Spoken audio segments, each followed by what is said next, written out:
around. So step number one is I want you to think back to the most recent time you felt rejected. Was it maybe a friend of yours, maybe your partner or spouse? There was a sense, or maybe your kids. Maybe you have adult children and there was something there. Whatever it was, that sense of feeling rejected, write it all out. And as I said, the workbook will give you the space to do that. So write out the details of the story of what happened. Now, step number two is, what was your emotional reaction?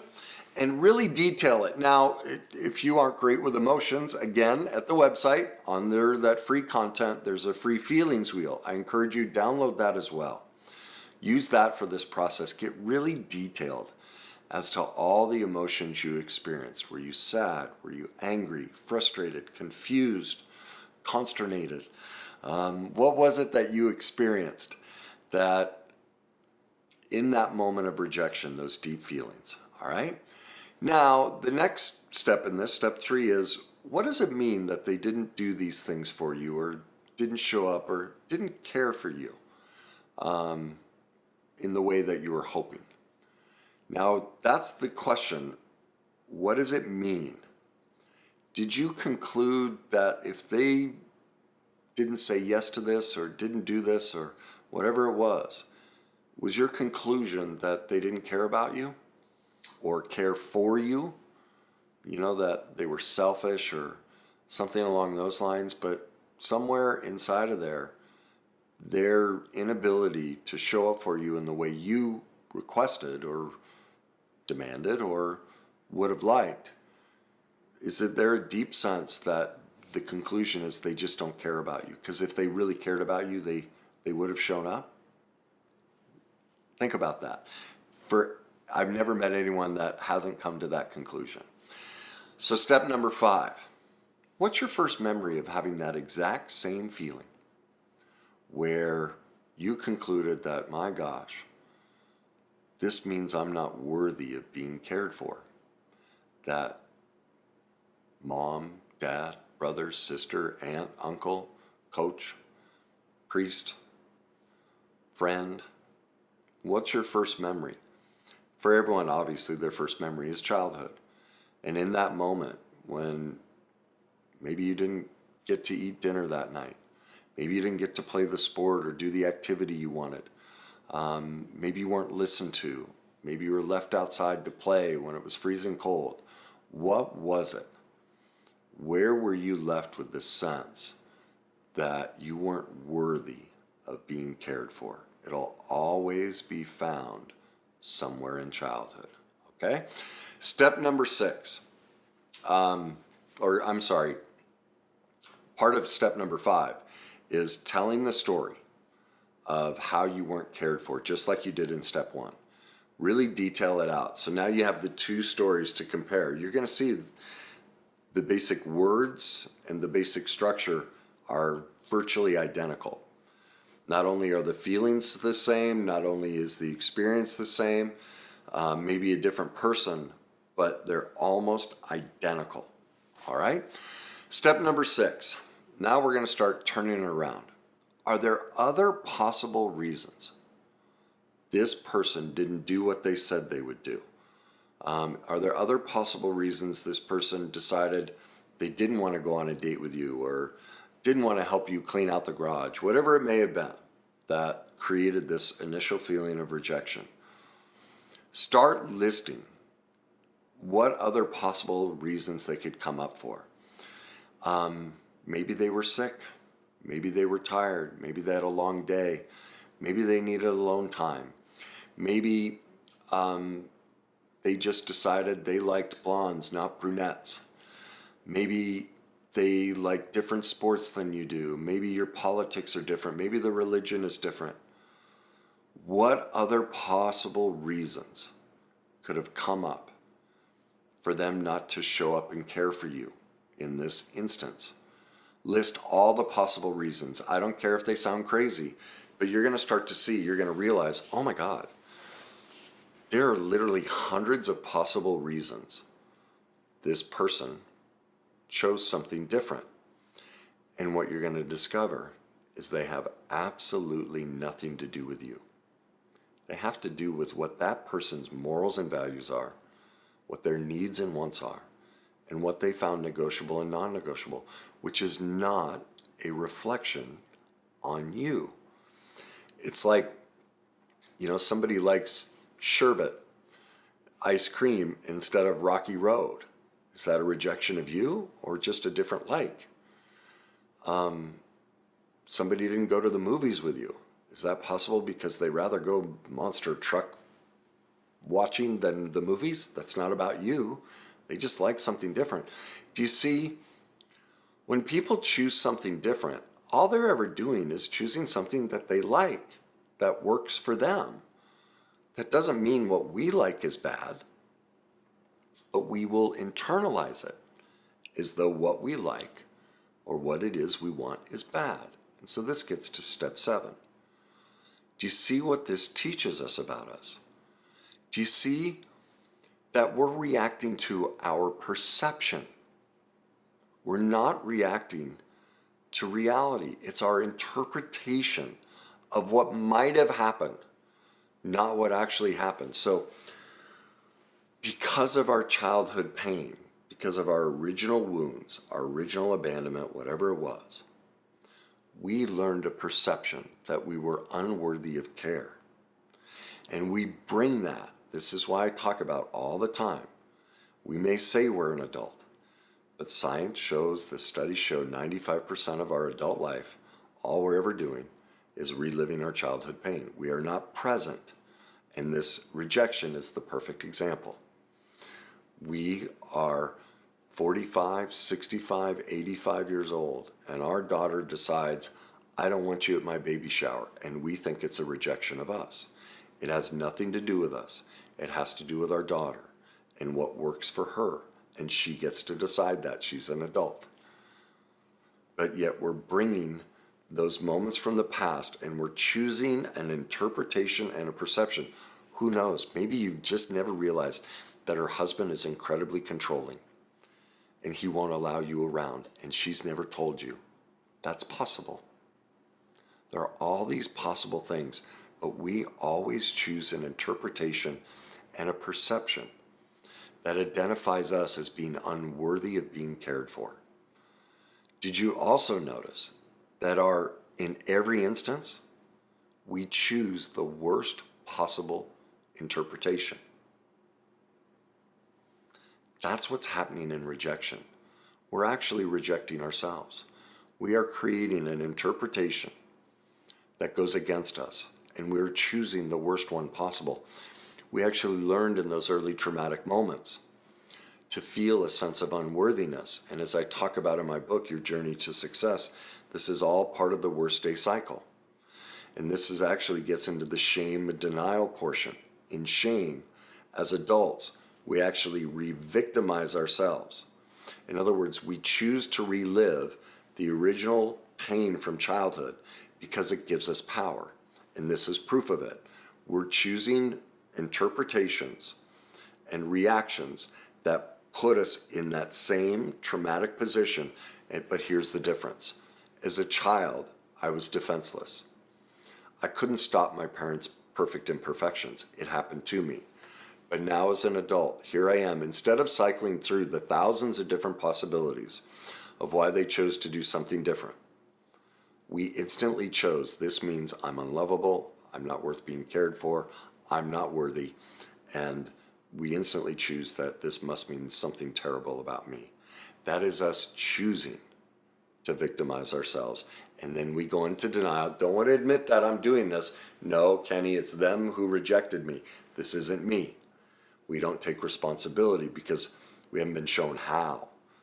Nobody's pointed out to us that this is a subconscious process where we re-victimize ourselves. And so that's what step 7 is teaching us. That we're reacting to our perception, that our interpretation of what might have happened isn't what actually happened, and that we're choosing a perception that's the worst one possible. And what is the worst thing in the world? That we don't matter, that we aren't worth being cared for. And we are doing that to ourselves. We are the one rejecting ourselves, not them. Step number 8. Did you notice that your interpretation and your perception happened automatically? You didn't even have to think about it. It's just boom. Go back to all the times in your life, and you instantly went right to that interpretation that you were rejected, that you were unworthy of being cared for, that you just didn't matter. It came to you automatically. That's step number 9. This is the proof that that's childhood trauma. We are not responding to the present moment. We're responding to the pain from the past, from either the direct or indirect messages we received from our caregivers that left us feeling unworthy of care, and we've never healed it. And so we are bringing the pain, as I just said, we're bringing that pain from the past into the present moment and re-inflicting it on ourselves. And then we'll push the other person away, we push ourselves away, we move into, we overeat, we drink, we drug, we do all of these things look at what happens in a divorce. We feel rejection, so I'll go prove them. We go, almost, not everyone, but most people that go through divorce or a serious breakup immediately become promiscuous. They go look for value outside of themselves. They start to party. And in the process, what always happens is after a period of time, they get overwhelmed with shame because they realize this isn't who I am. This isn't what I want. But they victimize themselves. They felt rejection. And then they go reject themselves with their behaviors. They get their power back. Screw you. If you don't want me, I'll go prove it. I'll go sleep with all these people and do all these things. Yet underneath, they can't stand themselves for doing it, so they're inflicting their own self-rejection. They chose the worst possible interpretation and perception, and they ended up rejecting themselves. That's how the worst day cycle works. We destroy ourselves. So that gets us to step number 10. All of this proves that we are stuck. There's something inside of us that still believes we're not worthy of care and respect. Our behaviors prove that. Our thought and feeling processes prove that. The bottom line to self-esteem is, at the core of it, is a sense that I'm worthy. It's not about what I achieve or accomplish or what you think about me, or it's an overall acceptance that I'm worthy internally, regardless of what's going on externally. It's an overwhelming sense of warmth in your heart that I am worthy. That's self-esteem. It's really nothing more complicated than that. Well, do you see in our sense of rejection, this is lost. Because now my esteem is predicated on you accepting me. And now I've given you power over my worth. That I'm tied to you. Okay? That's step number 10. Step number 11 is, this also means that we're responding as the hurt child. We're not adult. We're not in the present day. We are 2, 4, 6, 8, 10 years old, almost every day of our life, no matter what age we are. And we're lacking compassion for ourselves. And we don't believe we're worthy of care and respect. But the beauty of that is we can do something about it, because now you're into reality of what rejection is. It's not them rejecting us, it's us rejecting ourselves. But we were taught that to reject ourselves. It's because of what we went through in childhood. We weren't aware, because no one's taught us, that this is how we bring the pain from the past into our present day moment every day of our life until we're shown a process to heal. Well, that's what this process is, a process to heal it.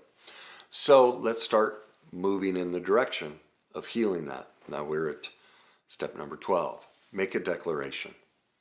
From this day forward, I will love and accept all of my perfect imperfections and repeatedly remind myself that I'm worthy. Because self-esteem is I'm worth, regardless. Regardless if I'm having a fat day or less than smart day, clumsy day, whatever it may be, I'm still worth. I am worth love and respect. I'm worth care and respect, and I can give it to myself. by recognizing and reminding myself that I'm worth it, that your change of heart, that your decision not to show up on time, not to fix something you said you would fix, not to do something you said you would do, not to follow through on something is not a rejection of me. They're just rejecting themselves. For whatever reason, they can't follow through. Well, that's not about me. That's about their own unhealed pain and their inability to walk in their own worthiness. And so they act out their own sense of lack of worth by not showing up and following through on what they say they will. Or in some cases, it is a sign of worth that they've decided, I want something different. I want Rocky Road. I know for years I've been eating orange sherbet with you, but I can't stand it. Now that's not a rejection of you. That's actually an acceptance and love for both of us because I'm being authentic and I'm telling you, actually, all along, Rocky Road's been my favorite ice cream. And that's what I'm going to have from now on. That's loving. It's not a reflection on us. But they couldn't be that honest and straightforward because they were working on accepting their self-worth. All right? Now we get to step news. The good news of all of this is that we recognize it is none of these thoughts and feelings were valid. They aren't who we are. That underneath it, no matter how unworthy we feel, we still have access to our true nature, to our authentic self. It's never lost and can be reclaimed. Because do you see, when we clear all this away, can you get that sense? You can feel the difference. You can feel what it, now that I've given you the process to separate out that, oh my God, that's about them, it's not about me. You can feel your sense of worth. That means no matter how awful we've ever been in our life, how imperfect we've ever been in our life, we always have access to reclaiming ourselves. It's never lost. So much of people in recovery, like, I want to find my authentic self. That's me too. And it's always right there. It's just most of the time we're lacking knowledge, skills, and tools to see it clearly, to experience it clearly, and embrace it clearly. And this is a prime example. It's right there. And when we clear away the wreckage of the past and those old feeling patterns and thought patterns that disconnect us, and we use a process like this, it just really centers us on, oh my God, I see how now this had nothing to do with me. And you instantly feel a sense of worth and connection with yourself. Boom. That's the good news. You've never lost it. It's always there. And I see that there are many people that will comment on my posts and really desperate to find their authentic self. And that's what's so great about this 15 steps. It immediately shows you it's there. It's not lost. You're just on the journey to experiencing that feeling all day, every day. It just takes a little bit to kind of heal the wreckage of the past, to let it in at all times. All right?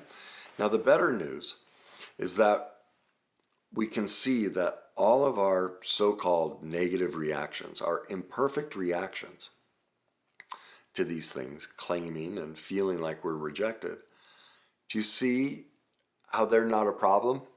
How the imperfect nature of them are absolutely perfect? Because what do? Do you see what they do? They give us access to healing.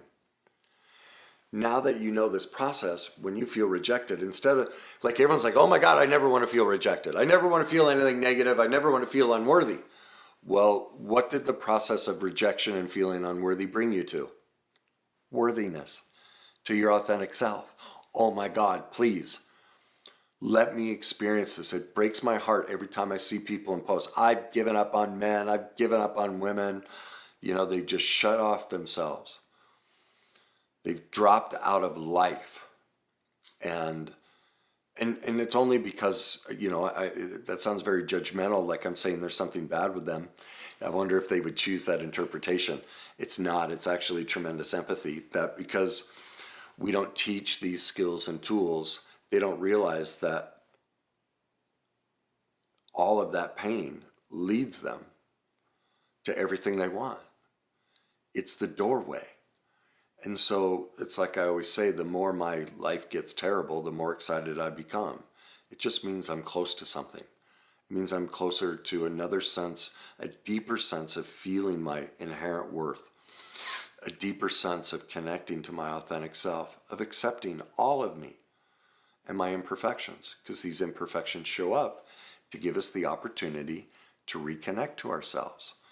Do you see how this whole process, before knowing this process, our life is predicated on someone else's approval and non-rejection of me. That means I'm always the victim. I'm always helpless and powerless. My whole life, and whether I'm happy or not, is in somebody else's hands. The world's hands, really. Anyone but mine. Well, every time I experience my own perfect imperfection, my own worthiness and humanness at making mistakes and misinterpreting things, it opens the door to connection with me. It is the light. The light is in the darkness. It's in all that we avoid. And that's the sad nature of all of this, is we've all been taught to avoid these things I talk about, yet they are the doorway to everything we want. And you can't get to what you want unless you go through this. All right? Now, the best news is realizing that we do all of this to ourselves. That's step 15. Nobody has done this to us, and therefore it gives us the power to become an expert and learn and gain the knowledge, skills, and tools to change and heal. That's what we want. We want the empowerment.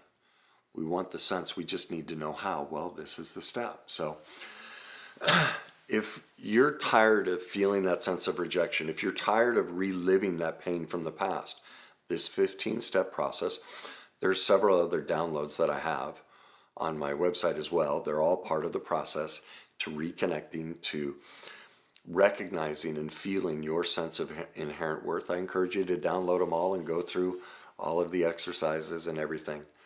It's just a reframing.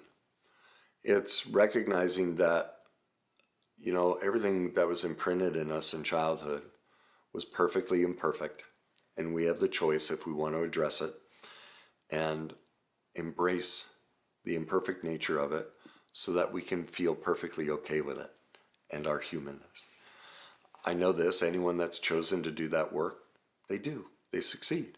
They feel better. They like themselves more. They attract better relationships. They make more money. They have more joy in their life. This is how you get joy. So there's your 15-step process. Again, go to my website, www.thegreatnessuniversity.com. Look for the tab that says free content. It's right at the top navigation bar. I think on your phone, you'll have to hit probably, the 3 lines, and then all the different pages come up. Look for the one that says free content. Select it right there. You'll see the free download to walk yourself through this exercise. So you can use it with it's any negative feeling that comes up. You just walk through this exercise. It shows you how we're misinterpreting this, where we learned it in childhood, and how to turn it all around and recognize we're doing this to ourselves and we can change it. There's the feelings wheel there as well, so you can connect to the deeper feelings that are going on. And you can just accept, look, the bottom line is this. All of us are worthy. We all have inherent worth no matter what we do. There isn't anything we've done that makes us not worthy of love and care from ourselves. And that's where it has to start, is within ourselves. And this process shows you how to do it. So if you like this, please like it. If you'd like to leave comments, please do. And if you think this might help somebody, if you know somebody who's constantly spinning on rejection or constantly choosing interpretations that are hurtful to them, please share it with them. Pass along the journey to somebody else who needs their hand held. Walk with them.